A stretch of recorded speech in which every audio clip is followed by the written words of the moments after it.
સમતા, સમાનતા અને સ્વતંત્રતા માટે જીવનભર ઝઝૂમનાર, બાબા સાહેબના હુલામણા નામથી પ્રસિદ્ધ, ભારતીય બંધારણના ઘડવૈયા, અર્થશાસ્ત્ર અને કાયદાના પ્રકાંડ પંડિત, પ્રખર દેશભક્ત, અસ્પૃશ્ય અને મહિલાઓના મુક્તિદાતા, ભારત રત્ન ડૉક્ટર ભીમરાવ આંબેડકરના અમૂલ્ય યોગદાનને આપણો દેશ ક્યારેય ભૂલી શકે તેમ નથી. આજે શત શત નમન સાથે તેમના કાર્યોને યાદ કરીએ અને સાંભળીએ શ્રી નાથુભાઈ સોસાનો વાર્તાલાપ. ડૉક્ટર આંબેડકરના જીવનના પ્રખર અભ્યાસુ એવા શ્રી નાથુભાઈ સોસા સમાજસેવક અને લેખક છે.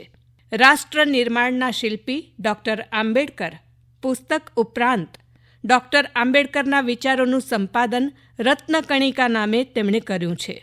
શ્રી નાથુભાઈ સોસા દલિત વર્ગના ઉત્કર્ષ માટે સમાજ સેવાના અનેક કાર્ય કરે છે. ભારતીય બંધારણના રચેતા, કરોડો અસ્પૃશ્ય સમાજના તારણહાર આજે આપણી વચ્ચે શરીરરૂપે નથી, પરંતુ એક સશક્ત વિચારક, ચિંતક તેમજ કર્મશીલ મહામાનવ તરીકે આપણી વચ્ચે સદા અમર રહેશે.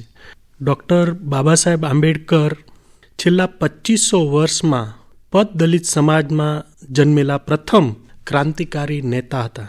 તેમણે અર્થશાસ્ત્ર, સમાજશાસ્ત્ર, માનવ વિજ્ઞાનશાસ્ત્ર, ઇતિહાસ, સંસ્કૃતિ, રાજનીતિ, કાનૂન તથા ધર્મ વિષયો પર પુસ્તકો લખ્યા અને પોતે એના ઉપર ખૂબ કામ કર્યું. આપણે સૌ જાણીએ છીએ કે ગુજરાત ડૉક્ટર બાબા સાહેબની કર્મભૂમિ રહી છે.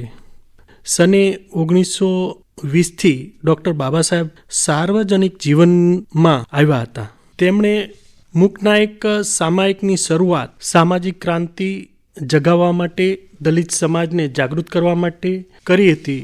આપણે સૌ જાણીએ છીએ કે ડૉક્ટર બાબા સાહેબ આંબેડકર જીવન પર્યંત અનેક પ્રકારના સંઘર્ષો કર્યા. મૂકનાયક પછી ડૉક્ટર બાબા સાહેબ આંબેડકરે 1924 બહિષ્કૃત હિતકારણી સભાની અંદર એમણે સૂત્ર આપ્યું, એજ્યુકેટેડ, એજિટેટ એન્ડ ઓર્ગેનાઇઝ. શિક્ષિત બનો, સંગઠિત બનો અને સંઘર્ષ કરો. મિત્રો, ડૉક્ટર બાબા સાહેબના આપણે જો વિચાર કરતા હોઈએ તો અનેક પાસાઓ આપણને એમના જીવનમાંથી જોવા મળે છે. ડૉક્ટર બાબા સાહેબ આંબેડકરે 1927ની અંદર મહાડ સરદાર તળાવ ચળવળ એમણે કરી. જે તળાવનું પાણી પીવાનો અધિકાર પશુ પક્ષીઓને હતો, એટલું જ નહીં પણ પશુ પક્ષીઓ તેમાં મોજથી વિહાર કરી શકતા હતા. તે પાણી પીવાનો અધિકાર દલિત સમાજને હતો નહીં. આ અન્યાયની સામે તેઓએ આંદોલન કર્યું હતું. આમ આપણે જોઈએ તો 1927 પછી 1929ની અંદર ડૉક્ટર બાબા સાહેબ આંબેડકરે એક મંદિર પ્રવેશ સત્યાગ્રહ આંદોલન કર્યું હતું. એમણે એવું વિચાર્યું કે જ્યારે અછૂતોને હિન્દુ ગણવામાં આવે છે તો અન્ય હિન્દુઓને જે હક અને અધિકાર મળતા હોય તે અનુસૂચિત જાતિ સમાજના લોકોને મળે, તેના માટે ડૉક્ટર બાબા સાહેબ આંબેડકરે ખૂબ પ્રયત્નો કર્યા. 1935 સુધી હિન્દુ સમાજ સુધારક તરીકે તેમણે કામ કર્યું. પરંતુ 1935 પછી એમણે પોતે વ્યથિત થઈને એવલાની અંદર કહ્યું કે હું હિન્દુ તરીકે જન્મો એ મારા હાથની વાત નથી, પણ હું હિન્દુ તરીકે મરીશ નહીં. પછી 1935થી શરૂ કરીને 1956 સુધી 21 વર્ષ સુધી અનેક ધર્મનો તેમણે મિત્રો અભ્યાસ કર્યો. અને એ અભ્યાસ કરીને 14મી ઓક્ટોબર 1956ના દિવસે નાગપુરની અંદર 4 લાખ લોકોની વચ્ચે તેમણે બૌદ્ધ ધર્મ અંગીકાર કર્યો. એટલે કેટલો એના માટે ગહન ચિંતન કર્યું છે. ડૉક્ટર બાબા સાહેબનું જો બીજું પાસું આપણે વિચારીએ તો 1926ની અંદર હિલ્ટન યંગ કમિશન ભારત આવ્યું. આર્થિક બાબતોની એકરૂપતા માટે તેઓ ભારત આવ્યા હતા અને તમામ લોકોના હાથમાં the problem of rupees, it is origin and its solution નામનું પુસ્તક મિત્રો તેમના હાથમાં હતું. તમે ને હું સૌ જાણીએ છીએ કે આરબીઆઈ એક્ટ 1934ની અંદર બન્યો અને 1935ની અંદર આ ભારત દેશને રિઝર્વ બેંક ઓફ ઇન્ડિયા એક બેંક, એક સ્વાયત્ત સંસ્થા મળી મિત્રો. એટલે ડૉક્ટર બાબા સાહેબ આંબેડકરે ધર્મ બાબતમાં, આર્થિક બાબતોમાં પણ એટલો જ ગહનતાથી મિત્રો એમણે વિચાર કર્યો છે.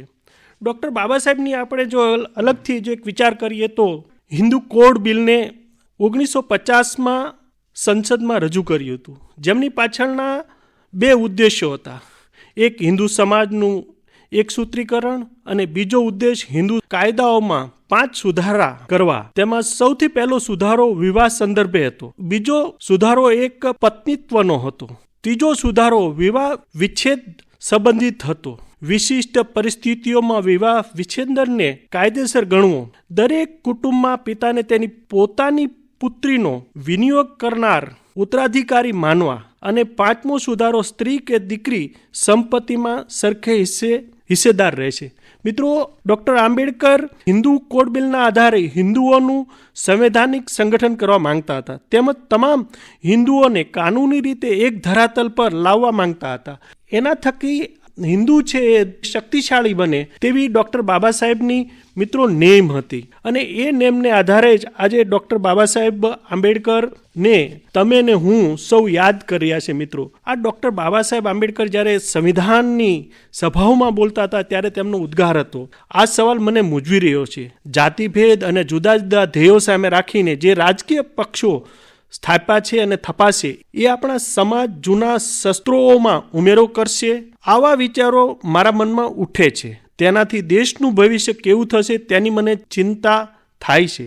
ભારતીયો પક્ષની વિચારધારા કરતાં દેશનું વધુ મહત્વ આપશે કે પક્ષની વિચારધારાને આપશે એ હું કહી શકતો નથી. પણ એટલું ખરું કે જુદા જુદા પક્ષો દેશ કરતાં પોતાની વિચારધારાને વધુ મહત્વ આપશે તો સ્વતંત્રતા ફરીથી સંકટમાં આવી પડશે, કદાચ કાયમ માટે જતી રહેશે. એવું સંકટ આપણા ઉપર ફરી ન આવે તે માટે આપણે બધાએ જોરદાર તૈયારી કરી રાખવી જરૂરી છે. મિત્રો, ડૉક્ટર બાબા સાહેબ આંબેડકરે અનેક બાબતમાં ભવિષ્ય ભાખેલું છે.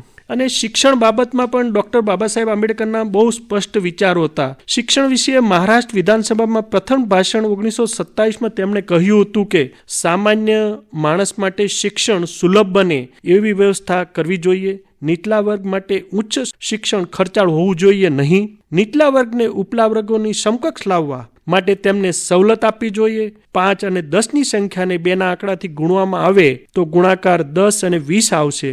માટે 5ને 2થી અને 10ને 1થી ગુણવા જોઈએ. એટલે નીચેના વર્ગને પૂરેપૂરી સવલતો આપી તેમને ઉપલા વર્ગની સમકક્ષ લાવવા જોઈએ. એમ કરવું એટલે સમાનતા. મિત્રો, સમાનતા ત્યારે જ થઈ શકે જ્યારે આપણામાં બધામાં સંભાવ હોય. અને સંભાવ જ્યારે આપણે રાખશું ત્યારે જ આપણો દેશનો મિત્રો વિકાસ થશે. દેશનો વિકાસ કરવા માટે આપણે જોઈએ તો આપણે સૌ જાગૃત છીએ અને હજી જાગૃતતા આપણે વધારે આપણે લાવવી પડશે. બાબા સાહેબ કહેતા હતા કે રાષ્ટ્રને કોઈ વાતની જરૂર હશે તો તે જનતાના મનમાં રાષ્ટ્રીયતાની ભાવના નિર્માણ કરવાની છે. આપણે પ્રથમ ભારતીય છીએ, પછી હિન્દુ, મુસલમાન, સિંધી અથવા તો કન્નડ. આપણે પ્રથમ ભારતીય છીએ અને તે પછી પણ ભારતીય છીએ એવી ભાવના નિર્માણ થવી જોઈએ.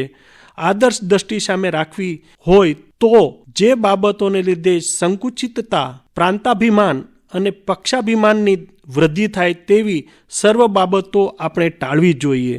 એટલે આપણે એમ કહી શકાય કે we are firstly Indian, we are lastly Indian. એટલું જ આપણે સૌએ વિચારવાની આવશ્યકતા છે.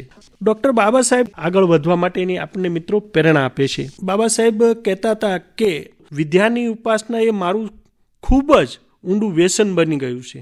જ્યારે આપણે સોનાના મૂલ્ય જેટલું કામ કરશું ત્યારે અન્ય સમાજના લોકો આપણને મૂલવશે તેની આપણે સૌ કલ્પના પણ ન કરી શકીએ. મિત્રો, નોબેલ પારિતોષિક જેમને મળ્યું છે તેવા ભારતીય અર્થશાસ્ત્રી ડૉક્ટર અમર્ત્ય સેને ડૉક્ટર આંબેડકરને અર્થશાસ્ત્રના વિષયમાં પોતાના પિતા તુલ્ય ગણાવ્યા છે. લેખક વિવેચક ડૉક્ટર ગુણવંતભાઈ શાહ કહે છે કે ડૉક્ટર આંબેડકર એટલે સવાલદાર, જવાબદાર અને રૂઆબદાર રાષ્ટ્રનેતા.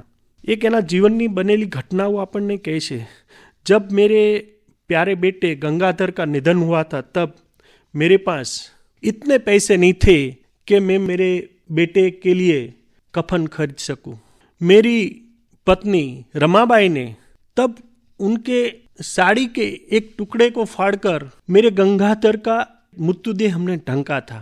ऐसी गरीबी मैंने देखी है, ऐसी किसी राजनेता ने गरीबी देखी नहीं. फिर भी मैंने आंदोलन को कभी भी मैंने रुकने नहीं दिया. मेरे जीवन के अंदर इतने संघर्ष हुए, इतनी बार मैंने संघर्ष किया, फिर भी मैंने अपने आप को किसी के हाथ बिकने भी नहीं दिया. મિત્રો, આવી ડૉક્ટર બાબા સાહેબની અનેક બાબતો આપણને જોવા મળે છે અને ડૉક્ટર બાબા સાહેબ આંબેડકર આપણને કહે છે કે જીવનની અંદર જો તમારે પ્રગતિ કરવો, તમારે આગળ વધવું હોય તો એના માટે સતત ને સતત મહેનત કરવી પડશે, તમારે સતત ને સતત જાગૃત રહેવું પડશે. બંધારણ ગમે તેટલું મિત્રો સારું હોય પણ એને વ્યવહારમાં અમલ કરનારા માણસો સારા ન હોય તો બંધારણ નિર્થક સાબિત થાય છે. એ જ રીતે ખરાબમાં ખરાબ બંધારણ સારા માણસોના હાથમાં હોય તો એ બંધારણ સાર્થક બની જાય છે. મિત્રો, ડૉક્ટર બાબા સાહેબ આંબેડકરે હંમેશા એક બાબતોની એક વિષયોની ખૂબ મોટી ચિંતા કરી છે અને doctor Baba Saheb આંબેડકરે all India radio પરથી 3 ઓક્ટોબર 1954 રોજ પ્રસારિત એમના ભાષણમાં વિનોદપૂર્વક કહ્યું કે हिंदुओं को चाहिए था वेद, इसलिए उन्होंने व्यास को बुलाया जो सवर्ण नहीं थे.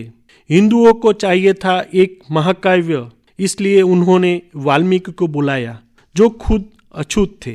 हिंदुओं को चाहिए था एक संविधान और उन्होंने मुझे बुला भेजा.